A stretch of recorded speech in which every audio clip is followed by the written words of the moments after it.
Hi, welcome to Analysis by Nadi. Today we will discuss about the topic Ignou MA Psychology, Personality Theories and Assessment, Block 1, Unit 2, Part 8 video. So നമ്മൾ കഴിഞ്ഞ ക്ലാസ്സിൽ ഗിൽഫോർഡിൻ്റെ trade theory start ചെയ്തിട്ടുണ്ടായിരുന്നു. അദ്ദേഹത്തിൻ്റെ 7 മൊഡാലിറ്റീസിനെ കുറിച്ച് നമ്മൾ start ചെയ്തിട്ടുണ്ടായിരുന്നു. So നമ്മൾ അതിനകത്തുള്ള മോർഫോളജിക്കൽ, ഫിസിയോളജിക്കൽ, നീഡ്സ്, അതുപോലെ ഇൻട്രസ്റ്റ്, ആറ്റിറ്റ്യൂഡ് ഇതെല്ലാം പറഞ്ഞിട്ടുണ്ടായിരുന്നു. സോ അതിനകത്ത് ബാക്കി വരുന്ന ആപ്റ്റിറ്റ്യൂഡും അതുപോലെ ടെമ്പറാമെൻറ്റുമാണ് ഈ ഒരു ക്ലാസ്സിലൂടെ നമ്മൾ ഡിസ്കസ് ചെയ്യാൻ പോകുന്നത്. സോ നമുക്ക് സ്റ്റാർട്ട് ചെയ്യാം. ആപ്റ്റിറ്റ്യൂഡ് എന്താണ് ആപ്റ്റിറ്റ്യൂഡ്സ് എന്നുള്ളത് നോക്കാം. Aptitudes refers to how well an individual can perform a given activity and they represent a dimension of ability though they are more specific than abilities. It means that all aptitudes are abilities, but not all abilities are aptitude. For example, a tall person may have the ability to reach at the highest shelf, but this could not be considered his aptitude. On the basis of factor analysis, Guilford 1959 identified 3 primary aptitudes: perceptual attitudes, psychomotor aptitudes, and intelligence.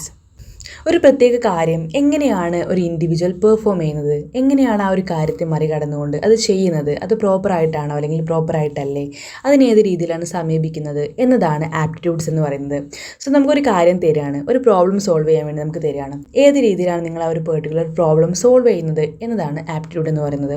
So they represent a dimension of ability though they are more specific than abilities. It means that all aptitudes are abilities but not all abilities are aptitude. അതിൻ്റെ അർത്ഥം എല്ലാ ആപ്റ്റിറ്റ്യൂഡും എന്താണ്, abilities ആണ്, പക്ഷേ എല്ലാ എബിലിറ്റീസും എന്തല്ല, aptitude അല്ല എന്നുള്ളതാണ്. എക്സാമ്പിളായിട്ട് പറയുകയാണെങ്കിൽ നല്ലൊരു ഹൈറ്റിലൊരു പേഴ്സണ് ചിലപ്പോൾ എന്ത് ചെയ്യാൻ പറ്റും, ഹയസ്റ്റ് ഷെൽഫിൽ നിന്നും എന്ത് ചെയ്യാൻ പറ്റും, ഒരു സാധനം എടുക്കാൻ പറ്റും. അത് നമുക്കൊരു ആപ്റ്റിറ്റ്യൂഡായിട്ട് കണക്കാക്കാൻ പറ്റില്ല. കാര്യം എന്താണ്, അവരുടെ ഫിസിക്കൽ സ്ട്രക്ചർ അങ്ങനെ ആയതുകൊണ്ടാണ്. On the base of factor അനാലിസിൻ്റെ ബേസിൽ ഗിൽഫോർഡ് എന്ത് ചെയ്തു, 1959 ഐഡൻറ്റിഫൈ ചെയ്തു 3 പ്രൈമറി ആപ്റ്റിറ്റ്യൂഡ്സ്. ഏതൊക്കെയാണ്? Perceptual attitudes, psychomotor attitudes and intelligence. ഈ 3 രീതിയിലാണ് അദ്ദേഹം എന്ത് ചെയ്തത്, ആപ്റ്റിറ്റ്യൂഡിനെ ക്ലാസിഫൈ ചെയ്തത്. Perceptual aptitudes related to the various sense modalities and include factors like visual, auditory and kinesthetic sensitivity. Perceptual aptitude എന്ന് പറയുന്നത് എന്താണ്, വേരിയസ് സെൻസ് മൊഡാലിറ്റീസ് ആണ്. അതായത് നമ്മുടെ factors like visually, auditory, kinesthetic sensitivity ഇങ്ങനെയുള്ള കാര്യങ്ങളൊക്കെ. സോ നമ്മുടെ സെൻസറി ഓർഗൻസിലൂടെ നമുക്ക് കിട്ടുന്ന ആപ്റ്റിറ്റ്യൂഡാണ് എന്ത്, പെർസെപ്ച്വൽ ആപ്റ്റിറ്റ്യൂഡ് എന്ന് പറയുന്നത്. Okay, psychomotor aptitudes are abilities shown by physical educators, dance instructors and athletic coaches. Human engineers also need psychomotor aptitude because they have to design machine in such a way that they must be operated conveniently. Physical educator നമുക്ക് കാണിച്ചു തരുന്ന ചില abilities ആണ് psychomotor aptitude എന്ന് പറയുന്നത്. So dance instructors അതുപോലെ athletic coaches ഒക്കെ. Human engineers also need psychomotor aptitude because they have to design machine in a such a way that they must operated conveniently.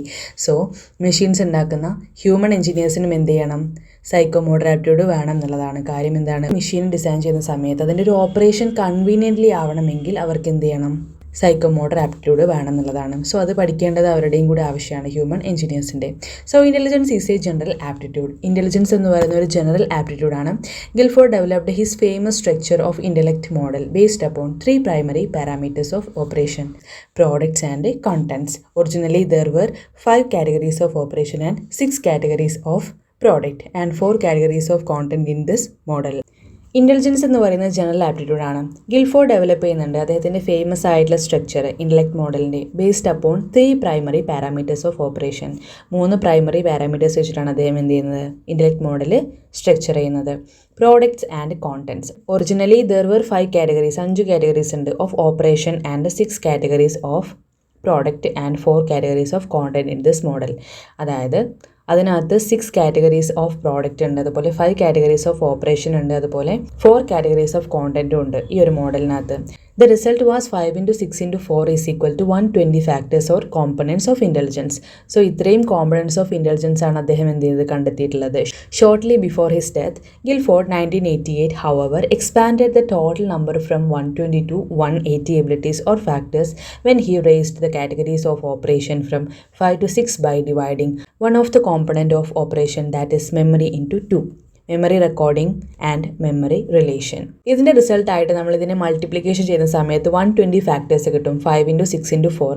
So ഇത്രയും components of intelligence ആണ് ഉണ്ടായിരുന്നത്. അദ്ദേഹത്തിൻ്റെ ഡെത്തിന് മുന്നായിട്ട് 1988 അദ്ദേഹം എന്ത് ചെയ്തു, ഇതിനെ 120ൽ നിന്നും 180 എബിലിറ്റീസിലേക്ക് കാറ്റഗറൈസ് ചെയ്തു. അതിന് അദ്ദേഹം എന്താ ചെയ്തതെന്ന് വെച്ച് കഴിഞ്ഞാൽ അദ്ദേഹത്തിൻ്റെ കാറ്റഗറീസിലുള്ള ഓപ്പറേഷൻ 5 to 6 ആക്കി അതിനെ ഡിവൈഡ് ചെയ്തു. One of the component of operation. അതിനെ മെമ്മറിനെ രണ്ടായിട്ട് തരംതിരിച്ചു, memory recording and memory relation. So അതിനുശേഷം എന്ത് ചെയ്തു, total number of categories of content was also changed from 4 to 5. So ആ ഒരു 4ൽ നിന്നും 5ലേക്ക് എന്ത് ചെയ്തു, അതിൻ്റെ കോണ്ടന്റ് ചേഞ്ച് ആയി.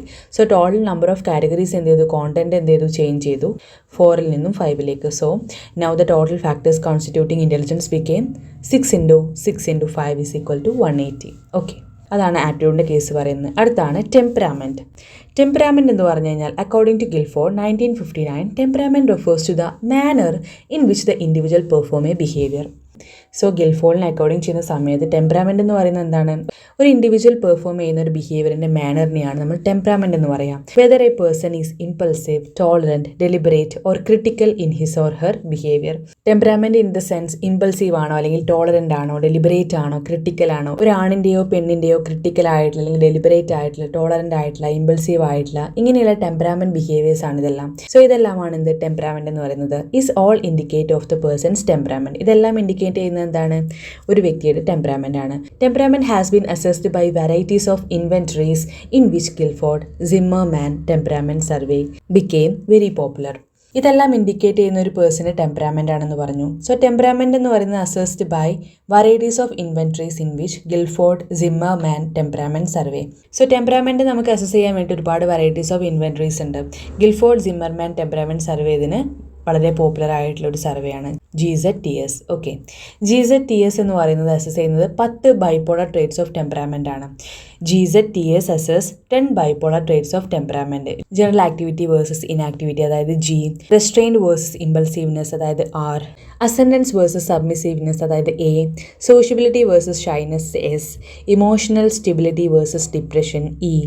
Objectivity versus subjectivity, O. Friendliness versus hostility, F. thoughtfulness versus unreflectiveness, T. personal relation versus criticalness, P. and masculinity versus femininity, M.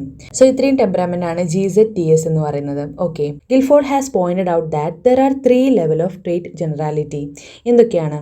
ഹെക്സിക് level, primary level and type level. 3 ലെവലിലാണ് അദ്ദേഹം എന്ത് ചെയ്തത്, പോയിന്റ് ഔട്ട് ചെയ്തിരിക്കുന്നത്. എന്തിനെ? ട്രേറ്റിനെ. Okay, ഏതൊക്കെയാണ്? Hexic level, primary trait level and type level. Hexic trait is displayed by the person only in specific situation. ചില specific സിറ്റുവേഷൻസിൽ മാത്രമാണ് എന്ത് ചെയ്യുക, ഹെക്സിക് ട്രേറ്റ് നമ്മൾ ഡിസ്പ്ലേ ചെയ്യുക, ആ ഒരു വ്യക്തി ഡിസ്പ്ലേ ചെയ്യുക. എക്സാമ്പിളായിട്ട് പറയുകയാണെങ്കിൽ, Mohan who is generally shy and reserved person may show dominance and aggression before his friends for winning the competition.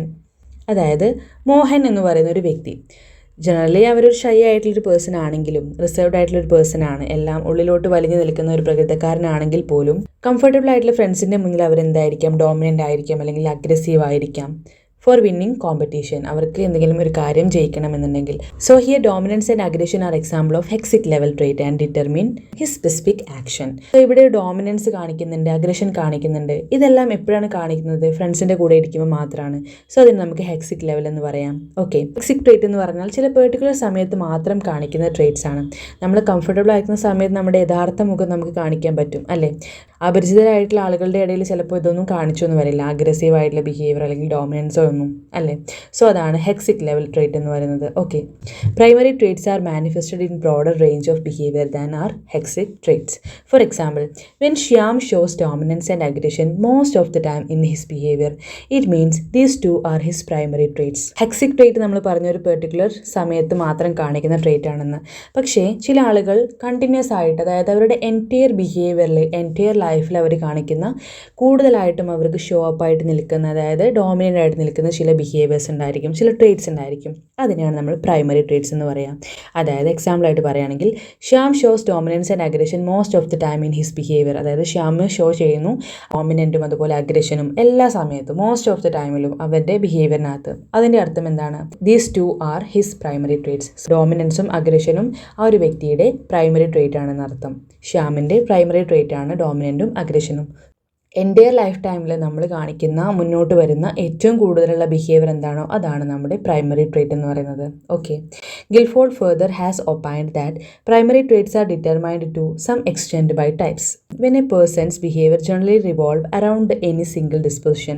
ഒരു പേഴ്സൻ്റെ ബിഹേവിയർ ജനറലി റിവോൾവ് ചെയ്യുന്നത് അറൗണ്ട് എനി സിംഗിൾ ഡിസ്പോസിഷൻ, ഒരു സിംഗിൾ ഡിസ്പോസിഷൻ്റെ ഭാഗത്താണെങ്കിൽ he is said to be manifesting a type upon which Guilford did not give as much emphasise as it had been done by Eysenck. Guilford എന്ത് ചെയ്തു, പിന്നീട് അദ്ദേഹം primary ട്രേറ്റ്സിനെ determine ചെയ്യുന്നു, ചില ടൈപ്സിലേക്കാണ് extend ചെയ്തത്. ടൈപ്സ് എന്ന് പറഞ്ഞു കഴിഞ്ഞാൽ ഒരുപാട് ട്രേറ്റ്സ് കൂടി ചേരുമ്പോഴാണ് അതൊരു ടൈപ്പായിട്ട് മാറുന്നത്. ഇപ്പം നമുക്കൊരു എക്സാമ്പിളായിട്ട് പറയാം, ഗാന്ധിയുടെ കേസ് എടുക്കുകയാണെങ്കിൽ ഗാന്ധിയുടെ പ്രകടമായിട്ടുള്ള ട്രേറ്റ് എന്ന് പറയുന്നത് പീസ് ആയിരുന്നു, സമാധാനമായിരുന്നു അല്ലേ. അതിന് നമുക്ക് എന്ത് പറയാം, പ്രൈമറി ട്രേറ്റ് ആയിട്ട് പറയാം. പക്ഷേ ഒരു ടൈപ്പിലേക്ക് വരുന്ന സമയത്ത് ഗാന്ധി എന്തൊക്കെയായിരുന്നു, ലവിങ് ആയിരുന്നു, കെയറിങ് ആയിരുന്നു, സിമ്പതി ഉള്ള ആളായിരുന്നു, എമ്പതി ഉള്ള ആളായിരുന്നു, എക്സെട്ര. ഇങ്ങനെയുള്ള എല്ലാ കാര്യങ്ങളും കമ്പൈൻ ചെയ്യുന്ന സമയത്ത് അതിനെ ഒരു ടൈപ്പ് ലെവലിലേക്ക് നമുക്ക് പറയാൻ പറ്റും. അതിനാണ് ടൈപ്പ് ലെവൽ എന്ന് പറയുന്നത്. സോ ഇതിനകത്ത് നമ്മൾ 3 ടൈപ്പിൽ പറഞ്ഞിട്ടുണ്ടായിരുന്നു. ഏതൊക്കെയാണ്? Hexic level, primary trait level and type level. So ഈ 3 കാര്യങ്ങൾ പറഞ്ഞു. സോ ഈ ഒരു ടൈപ്പ് ലെവലിലേക്ക് എത്തുക എന്ന് പറഞ്ഞാൽ ഒരുപാട് ട്രേറ്റ്സ് കൂടി ചേരുന്ന ആ ഒരു കോമ്പിനേഷൻ ഓഫ് ട്രേറ്റിനെയാണ് നമ്മൾ ടൈപ്പ് ലെവൽ എന്ന് പറയാം. Okay, he is said to be manifesting a type upon which Guilford did not give as much emphasis as it had been done by Eysenck. Eysenck കൊടുക്കാത്തൊരു ഡെഫിനിഷനാണ് അദ്ദേഹം എന്ത് ചെയ്തത്, ഈ ഒരു ടൈപ്പ് ലെവലിന് കൊടുത്തത്.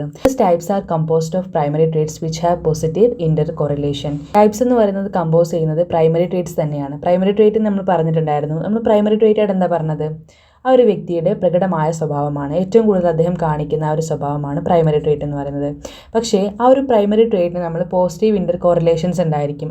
ഒരുപാട് ട്രേറ്റ് കൂടിച്ചേരുമ്പോഴാണ് എന്ത് ചെയ്യുന്നത്, ഒരു ടൈപ്പായിട്ട് മാറുന്നത്. ഓക്കെ, ആൻഡ് എക്സ്ട്രാവേർഡ് ടൈപ്പ് എക്സാമ്പിളായിട്ട് പറയുകയാണെങ്കിൽ may be recognised through observation of high correlation among the primary traits of sociability, orientation towards external reality, impulsiveness, love for contacting other people, tolerance four pain, etcetera. ഇങ്ങനെയുള്ള കാര്യങ്ങളൊക്കെ കൂടിച്ചേരുന്ന സമയത്താണ് എന്ത് ചെയ്യുന്നത്, അതൊരു ടൈപ്പിലേക്ക് മാറുന്നത്. ഒരു എക്സ്ട്രാവേർഡ് ടൈപ്പ് നമ്മൾ പറയുകയാണ്. ഒരു എക്സ്ട്രാവേർഡ് എന്ന് പറഞ്ഞു കഴിഞ്ഞാൽ അതിനകത്ത് ഒളിഞ്ഞു കിടക്കുന്ന ഒരുപാട് ട്രേറ്റ്സുകളുണ്ട് അല്ലേ. ഏതൊക്കെയാണ് ആ ട്രേറ്റ്സ് വരുന്നത്? ഒരു എക്സ്ട്രാവേർഡ് ടൈപ്പ് ബിഹേവിയറുള്ള ഒരു വ്യക്തിയിൽ നമുക്ക് എന്തെല്ലാം ഒബ്സർവ് ചെയ്യാൻ പറ്റും? സോഷ്യബിലിറ്റി ഉണ്ടായിരിക്കും, ഓറിയൻറ്റേഷൻ ടുവേർഡ്സ് എക്സ്റ്റേണൽ റിയാലിറ്റി ഉണ്ടായിരിക്കും, ഇമ്പൾസീവ്നെസ് ഉണ്ടായിരിക്കും, love for contacting other people, മറ്റുള്ളവരെ കാണാൻ വേണ്ടിയിട്ടുള്ളൊരു അഫെക്ഷൻ ഉണ്ടായിരിക്കും, ഒരു ലവ് ഉണ്ടായിരിക്കും, ടോളറൻസ് ഉണ്ടായിരിക്കും, ടോളറൻസ് ഫോർ പെയിനുള്ള ടോളറൻസ് ഉണ്ടായിരിക്കും. ഇങ്ങനെയുള്ള കാര്യങ്ങളെല്ലാം വരുന്നതാണ് എന്ത്, ഒരു എക്സ്ട്രാവേർഡ് ബിഹേവിയർ ടൈപ്പ് എന്ന് പറയുന്നത്. ഓക്കെ, സോ അതാണ് ഇവിടെ പറഞ്ഞത്. സോ ടെമ്പറാമെൻ്റ് ആണ് നമ്മൾ പറഞ്ഞിട്ടുണ്ടായിരുന്നത്. അതിനകത്ത് GZTS പറഞ്ഞിട്ടുണ്ടായിരുന്നു.